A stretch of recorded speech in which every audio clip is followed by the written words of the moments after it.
what would you attribute the wonderful culture you have at the gun company to? Well, two things, Phil. The first one is our compass, which you can see on the screen. True north for us is to take care of each other. That's what If you're we referring take, this here, yeah? I am. Okay. If we take care of each other, then that's going to take care of the customers and that will take care of the business. So that's our true north. The other secret sauce for us is our listening sessions. Every year we have a culture coach at the gun company. And every year our culture core goes out to all of our locations and sits down in small groups of 5 to 6 people and literally listens to every single employee every single year. When the All right. Now, how results many of employees those do you have? You have over 500 employees, don't you? about 750 in North America and about 1,000 globally. And so the culture coaches listen to every employee every year in small Yes. groups. Yes, she does. Okay. And then the results of those surveys, we develop metrics based on the questions and how they're answered. And then that location will actually put together a full project plan for how to address the 2 or 3 areas where they scored the lowest to bring those scores up before the next year's round of listening sessions. So we literally hear from every employee every single year. And that's a big, huge part of the secret sauce for us. Yeah, that's fantastic. So that's way beyond an employee opinion and engagement survey, right? Absolutely. Yes. Yes. Yeah, and so then at that point, each location builds a plan specific to their location. Are these objectives then reported to the central office? Yes. They're monitored, they're measured Yep. from that Absolutely. standpoint. We use Yeah. the Gallup Q12 questions for those listeners Okay. who are familiar with that. And then we have an additional 4 culture-based questions that we have added on that we use in addition to that. So the employees come into the room, they fill out the surveys on tablets, and then they talk about the things that are most frustrating and most invigorating for them. They talk about those specifically with the culture coach to enhance the data that we're being given through the question to the answers to the questions. And per the Gallup standards, we are well above world class in our culture here at the gun company. It's Yeah, something we are all incredibly proud of. for sure. That's an amazing initiative when you think about 1,000 employees worldwide and how you do that. That must just be an ongoing effort when you have that many people Oh, yeah.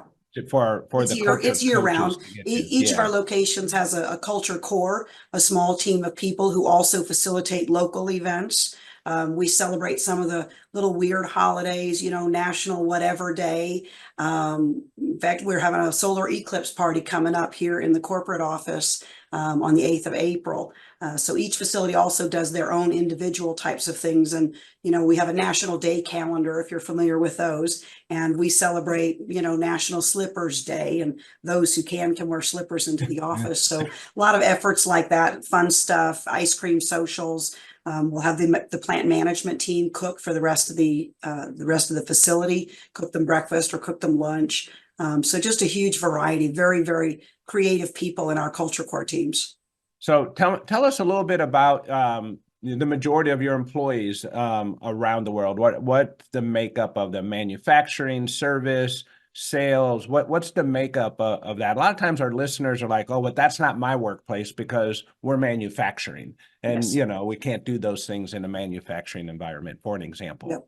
We are manufacturing. We have 7 locations in the US, and each of them, like I said, has their own internal culture, if you will. And then that all feeds into our corporate culture. And so the types of employees that we have, probably 70% manufacturing shop floor, team lead type roles, supervisor type roles. And so that's kind of the vast majority of our employees are, of course, our shop floor folks. That's where the money's generated. Right. And so we try to do things from the ground up, grassroots on a lot of our efforts. And so the culture core teams are made up of shop floor team members, as well as those of us from the supporting functions around them: customer service, sales, HR, quality, safety. Cost comes third. Okay. So what would you attribute that success to? So that's a great program to have, your culture sessions around, but why is that? Is that because of you? Is that because of Rich? Why is that done at the gun company? Who's driving that? That's a great question, Phil. It started out as a bit of an experiment.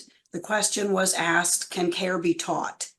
And from that single question, all of this came to evolve over a period of 8 or 10 years. We've been in business for 72 years. And so our culture, like most companies, is on a continuously evolving scale. We don't stop. We're never satisfied, raise the bar, keep on moving forward. Yeah. So that's a huge part of it. And I've worked in a lot of companies. I've been in HR for greater than 20 years. And this is by far the most unique, empowering culture. I walk in here every day knowing every single person in this office actually cares about me. I'd been with the company for 1 week and we had a terrible storm out near my home. It was a Friday evening about 11 o'clock. And I heard my work phone ding, which is very unusual. Picked it up to look at it. At 1 week into my tenure, Phil, the president of the company, Steve Gunn, was texting me and to say, hey, I heard there was a tornado near your home. Are you guys okay? Do you need anything? And that Wow, was the moment that I fell in love with the Gunn company and really genuinely knew there was something different here.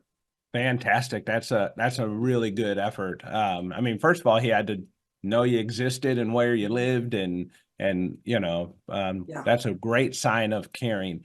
And when you think about that, I mean, that's a great story. What is there another story that comes to mind when you think about your culture in action? That's one great story. Yeah, What are there some? actually is, Phil. There was a situation years back when we bought our first plant, which was located also here in St. Louis, and we weren't using a lot of the building. Well, one evening, Paul Gund, the father of Steve and Rich Gund, saw on the news an article with a business owner being interviewed as his business was burning to the ground in the background. It was a wood yard. And the reporter said to him, well, kind of what's next? The gentleman replied, this mess behind me will all be fixed by insurance, but I'm very concerned about my employees and how they'll earn a living. And so our owner reached out to that owner and they moved into our new facility, which we weren't using all of, and stayed and set up their own operations and did their business there for approximately 9 months while their shop was being rebuilt for the whopping sum of $1 per month in rent. Wow, that's a You know, great story. Now, that's not a business partner that your owners were working with, or No, it's it just was someone they not. heard on the television following a Yes. catastrophe. Yes, exactly. Yeah. that's Yeah. And I so think that nice, fits really Michelle. good with your first story that they called to see how you were doing. I'm Mhm. going to send you my cell phone number. So if there's any storms coming up this spring and anything happens, and maybe Paul or Rich or Steve, somebody can give me a call, There you check on go. me. There Bert, you you You want to know, go. say something? yeah, we spend so much time on the program talking about some of those softer skills that go a long way toward keeping employees satisfied. And I know this was not necessarily just an employee in that situation that you described, Michelle, but it illustrates just that compassion in the workplace that goes such a long way toward creating a great culture and helping employers avoid unionization and those types of things. So I just want to kind of point that out that Thanks. it seems that your owners from the top all the way down through its employees and into HR really have mastered that idea of compassion and caring. Yeah. I can Yeah. give you one more real quick example. We have a hardship policy at the gun company.